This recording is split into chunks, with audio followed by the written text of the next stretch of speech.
সেই দয়ার নবীজি সাল্লাল্লাহু আলাইহি সাল্লাম দিন প্রচার করে গেলেন। সর্বশেষে ইয়েজিদের জামানায় আসা এজিদের চক্রান্তে ইসলামকে মানে তল ফালানোর জন্য এজিদ চক্রান্ত করলো, নবীর বংশকে দাওয়াত দিয়ে নিয়া। হ্যাঁ, দাওয়াত যারা দিয়েছিল তারা কিছু মুসলমান হয়েছিল, কিছু মুনাফিকি করছিল। আর এর মধ্যে এজিদে সুযোগ নিয়া কারবালার জমিনে গেলেন। 7 তারিখে যায়া উপস্থিত হইলেন ইমাম হুসাইন 72 জন সঙ্গী সাথী নিয়া। হ্যাঁ, কারবালার জমিনে যায় যখন উপস্থিত হইলেন, হওয়ার পরে অনেকগুলা প্রস্তাব দিয়েছিল। আল্লাহ নবী সাল্লাল্লাহু আলাইহি সাল্লামের নাতি হযরত ইমাম হুসাইন রাদিয়াল্লাহু তাআলা আনহু ওনার ওই কারবালার জমিনে যায় যখন 7 তারিখে গেলেন, ইমাম হুসাইন রাদিয়াল্লাহু তাআলা আনহু অনেক প্রস্তাব দিয়েছিলেন, কিন্তু তারা মানলেন না।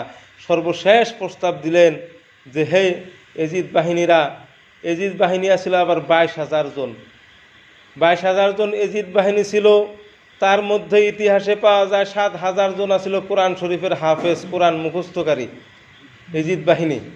আবার 3,000 ছিল বড় বড় পাগড়িওয়ালা মুফতি। তারাই ইমাম হুসাইনকে কারবালার জমিনে শহীদ করছেন। ওই জন্য গজলের মধ্যে বলে যে নবীর প্রেম নাই যার অন্তরে, তারে কি ভাই মুসলমান বলে। এজিদের দলের ভিতরে কুফুরি শয়তান।